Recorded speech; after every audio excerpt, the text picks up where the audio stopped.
anagógico, es decir, el vuelo hacia lo superior, el vuelo hacia el espíritu.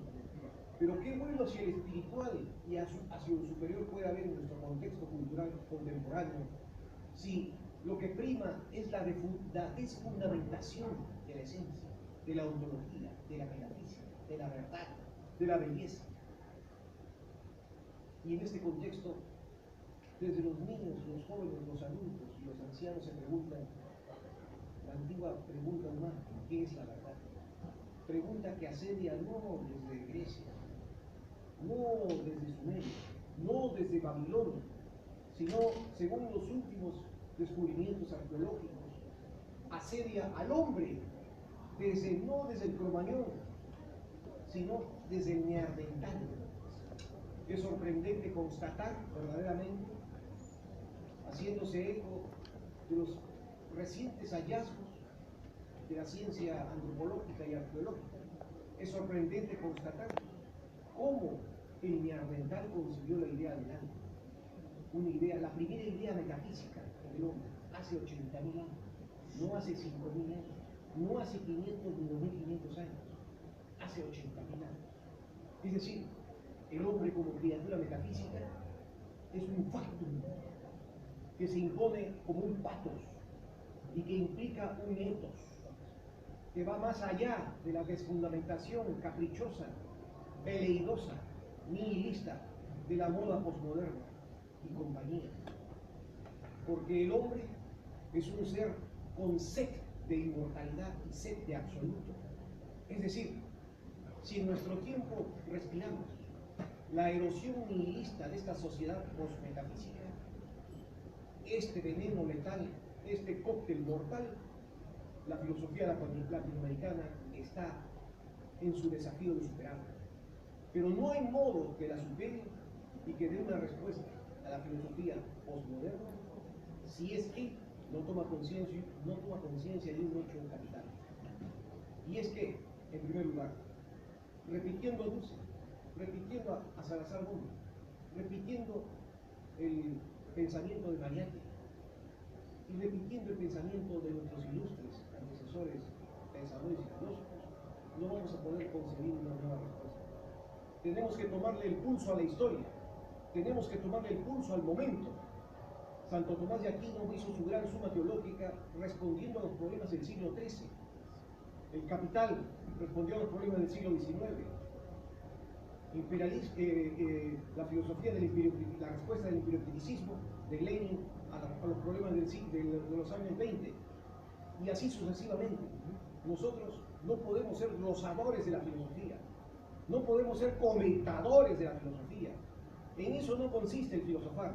Filosofar consiste en dar respuestas filosóficas y raigales de fundamento a los problemas del presente.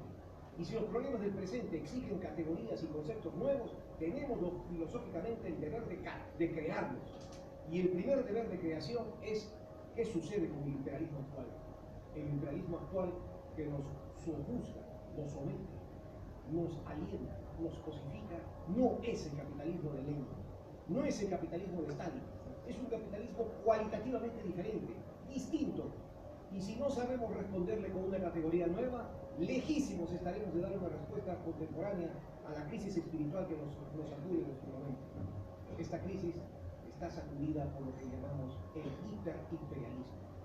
Solamente 3 características para no abundar en este punto, que es muy crucial.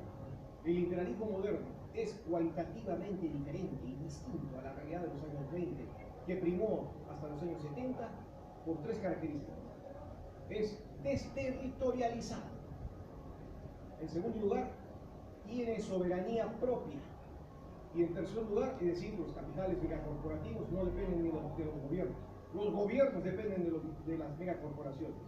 Y en tercer lugar, su gran capitalización no viene de la exportación de capitales, sino viene del capital especulativo financiero. Especulativo. Esto se llama hiperimperialismo. Y esto tiene como consecuencia que se secreta una pus purulenta. Y esa pus purulenta se plasma en una forma cultural. Y esa forma cultural es el extremo individualismo de la cultura posmoderna que nos domina. Esta cultura posmoderna es profundamente individualista, no cree en los valores superiores, es egoísta, inmediatista, presentista, que muy bien lo han dicho los anteriores ponentes en sus calificaciones cualitativas.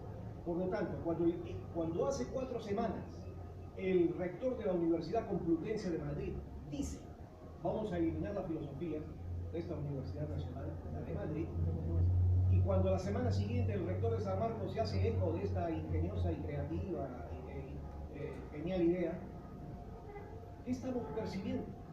Obviamente que no es un capricho, no es una idea descabellada, no es una idea salida de los cabellos, es un plan, es algo que lo exige. ¿Quién? ¿Acaso el Club Bilderberg con sus mentes siniestras? No, es parte de la ley objetiva que impone el decurso del hiperimperialismo con su cultura posmoderna. Efectivamente, no es necesario que la gente sin recursos que va a universidades públicas tenga el derecho de pensar críticamente. Para eso hay que eliminar la filosofía de las universidades nacionales y solamente hay que dejarla a las universidades particulares, donde va la élite de los niños bien y ricos conservadores. Así nos aseguramos que el pensamiento crítico pueda morir tranquilamente y darle sus exequias definitivas. Señores, estamos en una crisis profunda, una crisis en donde hay que responderle al pensamiento postcolonial que cree que la crisis de América Latina es solamente criticar la conciencia eurocéntrica en el sentido político, económico y científico, pero no es así. El cáncer es más profundo. El eurocentrismo es de carácter filosófico, porque sería absurdo renunciar al cálculo diferencial, absurdo renunciar a la teoría de la relatividad, al cálculo tensorial, al cálculo diferencial, al cálculo, es decir, a la matemática que ha creado Europa en los últimos 500 años, la física cuántica. Eso no tiene sentido. Eso no significa la crítica eurocéntrica. La crítica eurocéntrica tiene una raíz, un veneno fundamental, una astilla que no nos deja pensar con cabeza propia, y es que el discurso filosófico no tiene que ser exclusivamente conceptual, racional, y por ello, si superamos ese prejuicio, superamos el eurocentrismo. Grecia no es la medida de toda filosofía posible. Ahí está el pensamiento oriental y aquí está el pensamiento precolombino. El hombre no solamente piensa con conceptos, el hombre siempre ha sido una criatura filosófica, y como criatura filosófica ha dado cuenta de los problemas cruciales del mundo y del universo, no solamente a través del concepto, sino también a través del símbolo, sino también a través de la percepción universal. Es decir, tenemos una tarea grande, tenemos una tarea ciclópea, una tarea gigantesca, que no debe limitarse a parafrasear a pensadores que existen, sino a tener críticamente el pensar actual, responder con categorías creativas lo que está sucediendo en el pensamiento actual. El hiperimperialismo, el anetismo, la filosofía democrática es una propuesta personal, en donde se critica el profundo, ya lo hizo el pensamiento, la filosofía postestructuralista, la filosofía postestructuralista postuló la crítica conceptolátrica de Occidente, 5 minutos, la crítica conceptolátrica de Occidente, poniéndonos sobre los hombros de la crítica conceptolátrica de la filosofía postestructuralista, preguntémonos qué tipo de filosofía fue anterior a Grecia, donde no había el imperio de Rocío, donde no había el imperio del principio de Cristina, porque los pensamientos básicos ya lo ha demostrado, son universales, son perennes, permanentes en el hombre. Entonces se creó la categoría del pensamiento democrático. ¿Qué hubo más atrás? ¿Qué hubo más atrás?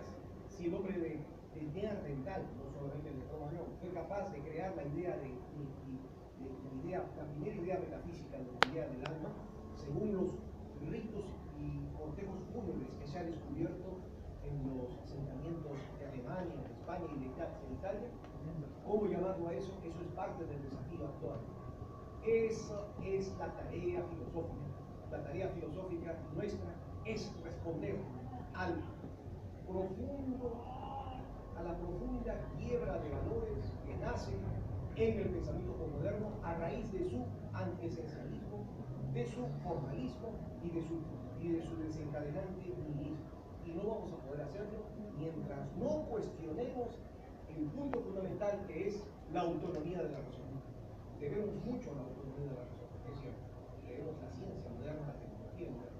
Pero si no ponemos en cuestión la autonomía de la razón, de manera crítica y creadora, seremos incapaces de dar una respuesta al antiesencialismo moderno y posmoderno que nos ha llevado a esta sociedad nihilista que nos lleva de manera impulsiva y casi indefinible a un abismo civilizatorio autodestructivo. Esto hay que detenerlo. Estamos en una etapa de reflexión, como decía Lenin, en una etapa no revolucionaria. Estamos en una etapa de relajo, en donde podemos elaborar categorías. Luego vendrá la situación de revolucionaria, y ahí tendremos que pensar otras estrategias. Pero ahora, desde la laxitud del pensamiento, de la laxitud de la teoría, este es el momento de crear categorías propias y creativas para América Latina.